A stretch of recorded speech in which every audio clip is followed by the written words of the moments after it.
Hoje pode. Com Marcelo Abud. Olá, estou chegando com mais duas novidades que estão dando o que falar no universo dos podcasts. Eu começo indicando o novo podcast original Globoplay, outro título que, pouco tempo depois de estrear, agora no começo de novembro, alcançou a liderança na podosfera. É o podcast Pico dos Marins, o caso do escoteiro Marco Aurélio. A direção tem a assinatura de Ivan Mizanzuki, que se destacou, ainda como produtor independente, na criação de podcasts narrativos baseados em fatos reais, com o caso Evandro em 2018. Com apoio de Mizanzuki, quem nos transporta no tempo e no espaço até o Pico dos Marins é Marcelo Mesquita. O diretor de cinema, há cerca de 5 anos, por acaso, teve contato com a história e começou a produzir um filme sobre ela. Enquanto o filme está em fase de produção, Marcelo Mesquita foi incentivado a criar o podcast, que envolve tanto pela história como pela maneira em que é contada. 29 de julho de 2021, base do Pico dos Marins, Piquete, Estado de São Paulo. A escavação está em busca de um corpo, ou o que restou dele. Essa história, na verdade, começa lá em 1985 e é um pesadelo até hoje para os envolvidos. Marco Aurélio nunca mais foi visto. Mais de 300 homens, entre policiais, mateiros e alpinistas, vasculharam cada centímetro da mata, mas não encontraram nenhuma pista do garoto.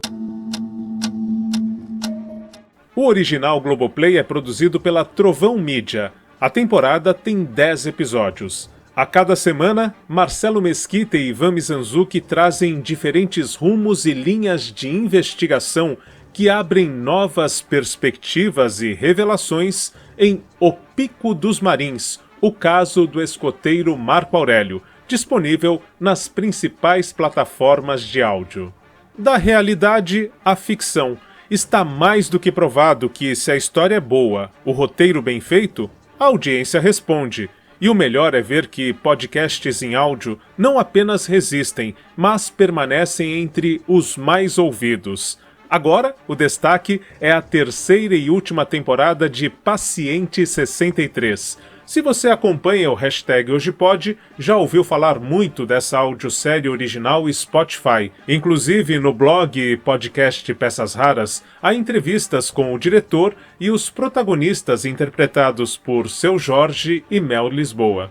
Enquanto você escuta no Spotify os 10 episódios que entraram no ar esta semana, aqui, o diretor da adaptação de Caso 63 para o Brasil, Gustavo Kurlat, traz algumas curiosidades que envolveram a produção desta última temporada.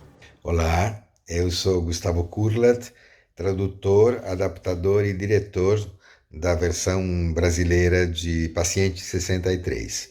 Nessa última temporada, na terceira temporada que foi lançada essa semana, a gente pode finalmente ter gravações com várias pessoas do elenco juntas, né? Durante a pandemia a gente gravou todo mundo separado. Como dado interessante, muitas vezes eles contracenavam com a versão em espanhol, ou às vezes comigo mesmo fazendo outra personagem, e depois a gente juntava tudo na edição. Mas nessa terceira a gente já pode fazer muitas gravações conjuntas. Outro dado interessante é que a adaptação, que parece muito tranquila e muito simples, às vezes traz umas armadilhas. Por exemplo, a gente adaptou coisas que eram, no original, que se referiam à cidade de México, por exemplo, e Santiago do Chile, para São Paulo e Porto Alegre. E aí aconteceu uma coisa interessante, que num dos episódios eu percebo que tem uma diferença horária, que não entendia de onde vinha. E aí a gente descobriu que o Julio Rojas, o autor que pensa em tudo, justamente tinha contemplado a diferença horária entre México, cidade de México, e Santiago do Chile, que não acontecia entre São Paulo e Porto Alegre. Então a gente tem que fazer o ajuste dos horários da série para essa realidade. Enfim, o resto das aventuras vocês vão poder conferir assistindo na Spotify a terceira e última temporada de Paciente 63. Paciente 63 do Spotify e Pico dos Marins da Globoplay são os destaques da semana na Podosfera, este incrível e fascinante universo dos podcasts.